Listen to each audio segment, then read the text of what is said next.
Good morning everybody, and welcome back to a brand new video. Now, many of you may have noticed I've been kind of quiet on the flipping front lately, if one wanted to call it that. And that is mainly because I've been working on a pretty big project just in my free time. I've actually been working on it for around 3 months now, and the reason I started it so early is because it's kind of an insane idea and I really needed a head start to give some breathing room if I was ever going to succeed at doing this. Now in 2020, one of my more popular series was actually flipping from 1 GP to a full maxed free-to-play set. Now you guys seem to really enjoy that, and by the end of the series we managed to obtain a bunch of gilded items, some weird dragonstone armor, and in the end we had around 75 mil worth of gear. Now a maxed free-to-play set is one thing, but what about a maxed pay-to-play set? That is an absolute gigantic world of difference. So that is my absolutely insane idea. We're going to start with 1 GP in pay-to-play, and we're going to flip items back and forth like a maniac until we can finally obtain the most expensive gear in every single inventory slot. Now I think it's kind of hard to really impart the scope of this idea without really just explaining what items I'll need to obtain, how much they cost, and how rare they are. So let's start off with that.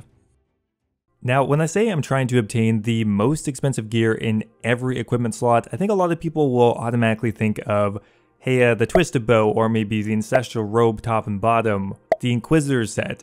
And while those are expensive items, unfortunately for me, they are not nearly the most expensive item. And so here is a quick glance at the quest I have set myself. Now to start things off here with the helmet slot, we need to obtain the Inquisitor's Great Helm, coming in right now at around 100 mil. Technically there is the Crystal Crown out there, but that would mean I need to unlock Song of the Elves, and it's not really a tradable item.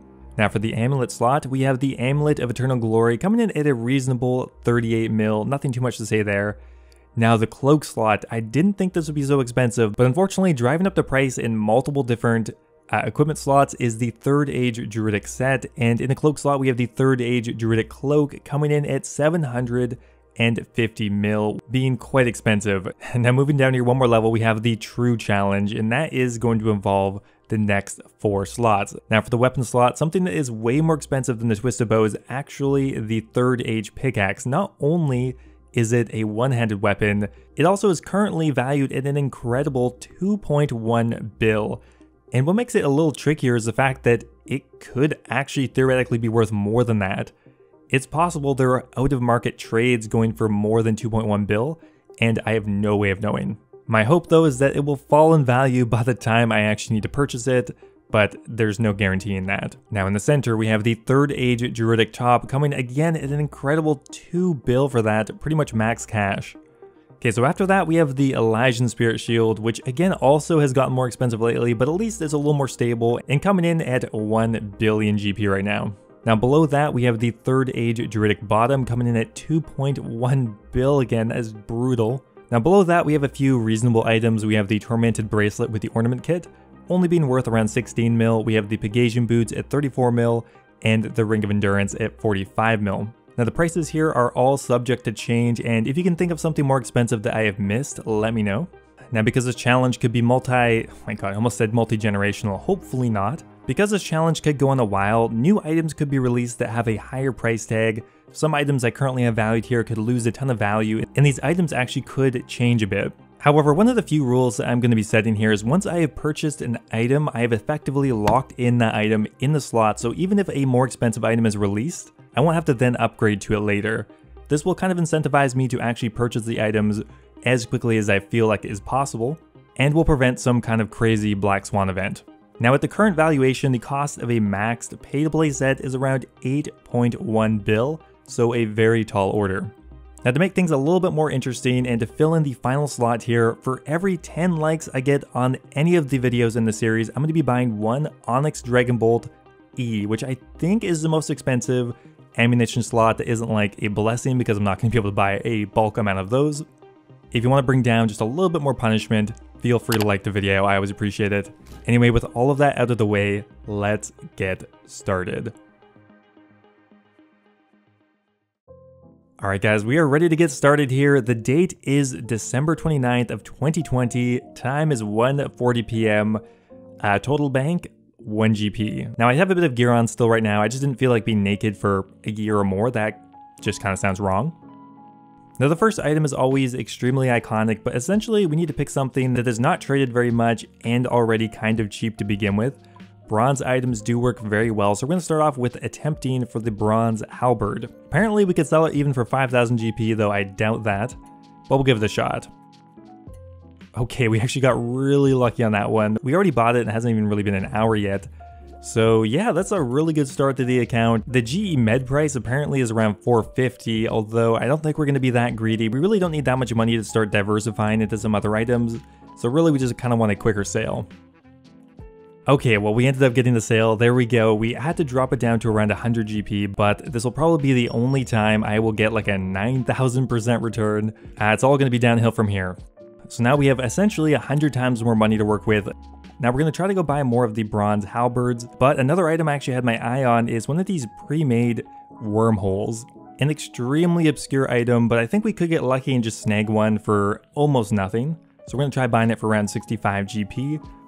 These actually aren't a bad food item, so it's possible somebody is buying them and maybe had one in their bank, so we're going to try for that. And in the final slot here, we're going to try buying one bronze claw. And that's going to be our offers for now.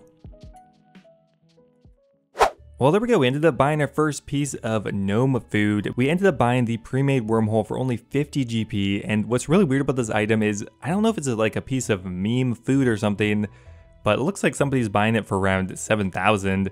Who knows if that's accurate, so we're going to try putting that in overnight, maybe for around 7,000, see if we can get lucky. Yeah, but it does seem regularly like it goes up to that price for at least a couple of hours every once in a while. So yeah, I guess we'll just give it a shot. Well, look at that, guys. We ended up waking up to a glorious sight. Some sucker ended up buying my pre-made wormhole for 7,000 GP. I don't get that. I mean, I even looked back through the history like a month, and it does routinely get up to that price. So we just got a huge return, profiting nearly 7,000 GP just on that one flip. So yeah, we're going to try to go buy more of those, definitely. We're going to bump up the price a little bit now because we are completely rich at this point. We're going to try buying 5 of them for just around 100 GP. Now to accompany that, we're going to be trying to buy some of the other gnome food. We have like the worm bata and the spicy crunches in here, but another item I've been looking at is actually something going to be a lot more reliable, and that is the fire tiara, which we're going to try buying for around 100 GP. And right now it looks like it has a margin of around 300 or 400%, which is pretty crazy, so I'm excited to give that a try. So we have definitely already moved on to bigger and better things. We are looking now at the Blurberry Special, which again is gnome food, but it's a lot more in demand because people buy this, I think, for a few different quests. So we're actually getting about a 100% margin on Blurberry Specials. We're getting around a 2.5k profit. The item costs around 3,100, so it is definitely a really good return on investment. Okay, so there we go. We ended up selling a Blurberry Special for 2,500 GP in profit. We definitely should be able to scale that up quite a bit, as there is a decent market for it. So we're going to try buying now about 5 of them while we wait for everything else to sell off.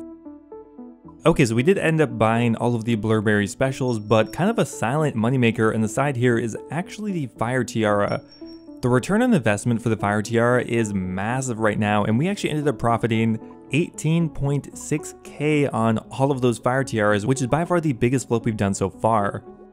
For every tiara I buy, I'm pretty much quadrupling my return, which is unheard of once you get up to higher levels of flipping, so we might as well enjoy it now.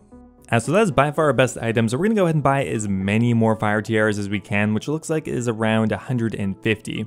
I'm super stoked with this item, and hopefully we can buy all of them. That's looking pretty good to me. We ended up selling all of the Blurberry Specials for a 12.5k profit.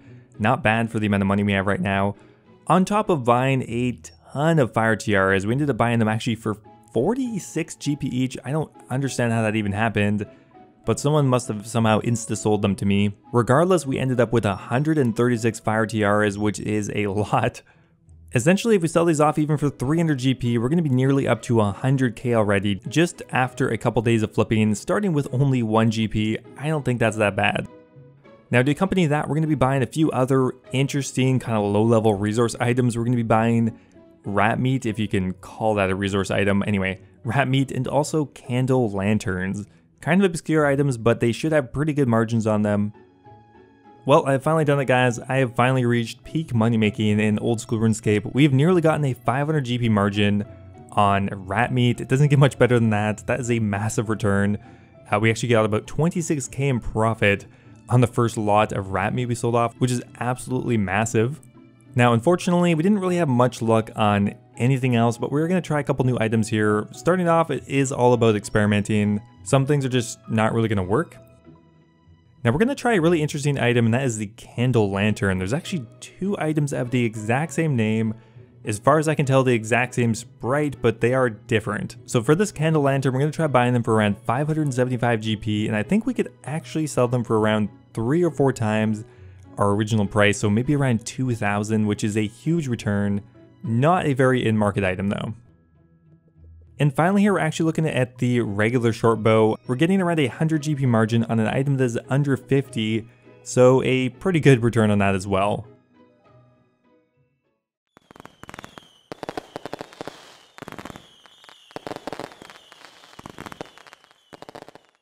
Okay, we have a lot going on here and a lot of sales coming through for once. First up here we have the rat meat, which we managed to sell 100 of them for around 500 each, so we had to reduce it a bit. But I mean, that's still nearly 30k in profit just on rat meat.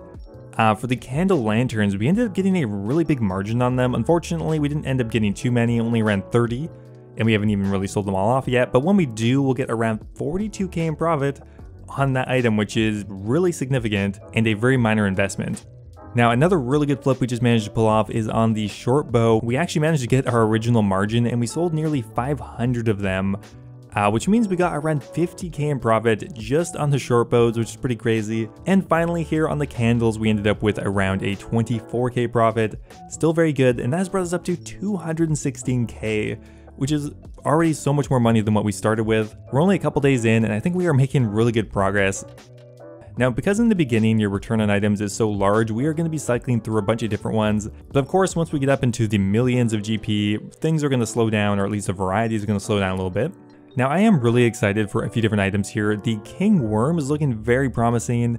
A 500 GP return on an item means that is a 100% return, which is amazing. And king worms are fairly in demand, so I think that's very promising. So today is the first day of the new year. We're starting the year off with around 200k, and let's see what we can get done in 2021. Alright, so we are doing very well for ourselves on the king worms. Now, not only are these used for gnome cooking, but some poor suckers also need it for Fairy Tales Part 1. So there is definitely a market for it. We ended up getting around a 50k profit on just 100 of them, and they buy and sell very quickly. Now on top of that, we also have another solid sale on the Restore Potion for around 12k in profit. Not huge, but I think we can scale that up very quickly. The Restore Potions buy and sell incredibly quick, and once we get more money, I think it's going to get better and better. The margin is actually extended a bit as well, so we're going to try buying them for around 75 GP each, and we can go for maybe 1,000 of them. Oh my god, well, just a couple seconds later and we already bought 700 of them in just a few minutes, which is really good. Just kind of goes to show how quick this item is. And well, we are pretty much doubling our money on it, so incredibly promising. Okay, so I'm looking for an additional item here on GE Tracker. Often I'll go ahead and sort everything down to some of the cheaper items and look at the highest return on investment. Right now, I think a really good item we could do is the Mithril Boots. Not a very in-demand item, but relatively useful, and it looks like it has held a pretty consistent price, or a pretty consistent margin I should say, for quite a while. So to add on to everything else here, we're going to try flipping the Mithril Boots. They do have a buy limit of 125, which eventually will be a bit restricting. For now, it doesn't really matter. Look at that, a 2k margin on that. That is huge, so we're going to invest the rest of our money into Mithril Boots for sure, and give those a shot. Okay, we have a lot going on here, a lot to show you, and a lot of profit that we have managed to snag ourselves over the last day. Okay, so the biggest profit by far was actually on the Restore Potions. We ended up flipping over 1,500 of them for a total profit of 92k, our biggest profit by far. I think this is really scalable. Our main limit here is going to be the buying limit, which is 2,000. So that is a bit of a bummer, but still really, really good money we're getting from that. The King Worm, we also managed to get another 46k in profit on. And finally here, we managed to actually make around 30k just on the Mithril Boots, which has brought us up to 411k already. Now, one thing I noticed today is actually something to do with the King Worm. For some reason, we can't buy it for even a extremely high price. Okay, wait, there we go. We ended up buying it for 1,500. But that's huge. We bought these for 500, which means we're going to triple our money on 80 of them. So anyway, that is going to be it for now. Pretty much we're just going to continue on with these items and just try to wrangle as much profit out of them as humanly possible.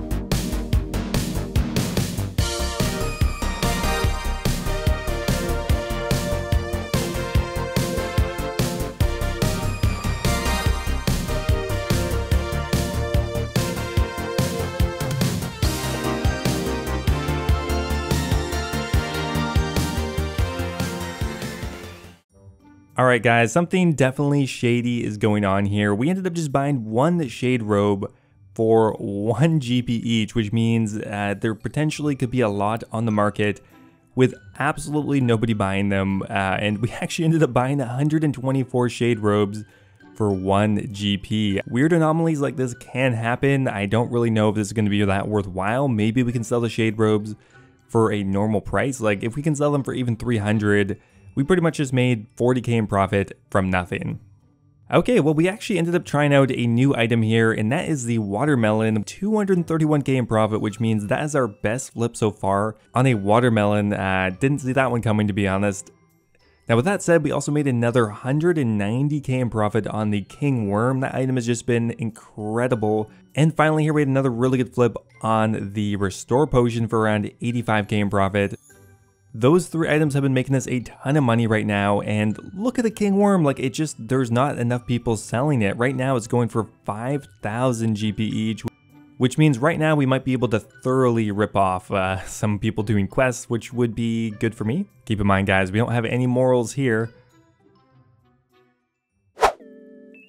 Now I think at this point we can pretty well just thank 3 main items for getting us out of the early game. That would be the watermelon, which we got nearly another 200k in profit on.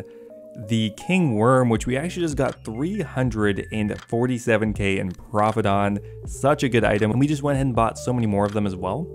And finally, of course, the restore potion, which we just got another 120k in profit on with another 2,000 already bought. These 3 items have definitely carried us out of the early game. Now, once again, I noticed that the king worms are not buying for even 5,000 GP, which means there's nobody else selling them. Maybe we can get incredibly lucky and sell our king worms at nearly 4k each, which would be by far our biggest profit to date. I think it might actually be over $1 million profit on that item, which would be pretty damn insane. Well, I cannot believe it, but we actually managed to sell the majority of the king worms for a huge profit. Look at that, we're selling some of them for nearly 4,000 each, the rest of them for 3,600. Now on average, we ended up getting about a 3,000 GP margin per worm, which is just crazy, which means in total we actually profited 1.5 million item on this weird wormy item that I never really used before, which in combination with the restore potion, which we've just been flipping so many of them, the margin not nearly as good, but we flipped 8,000 of them in the last couple of days. Means we got another 480k in profit on the restore potion, which means after selling everything off, we are actually up to 3.9 mil, and it's only actually been around 6 days since we started, which is not that much time, and we could already afford a bond. Maybe. We have a really good base of money to start with here, and I'm very happy with how much progress we made today.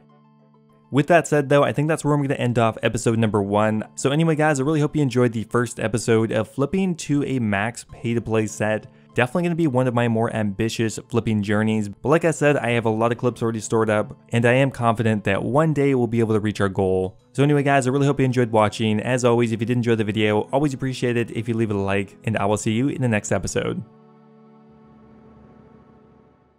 Now, before I go here, I'm going to give a massive thank you to all of my members over on YouTube. A huge thank you to Brian Robinson, Cappy, Sage's Reign, Colin Corley, Timothy Chen, Guy Fox, Valhalla Lad, Ocelot, and Kush Patel for all subscribing. at the Dragon tier. Thank you guys so much as always. And also a huge thank you to Branton Griffin, All Things Gaming, Birdbot, and Base Titch for being subscribed at the Runite tier. As always, if you guys are looking for another way to support the channel, becoming a YouTube member is an awesome way to do so.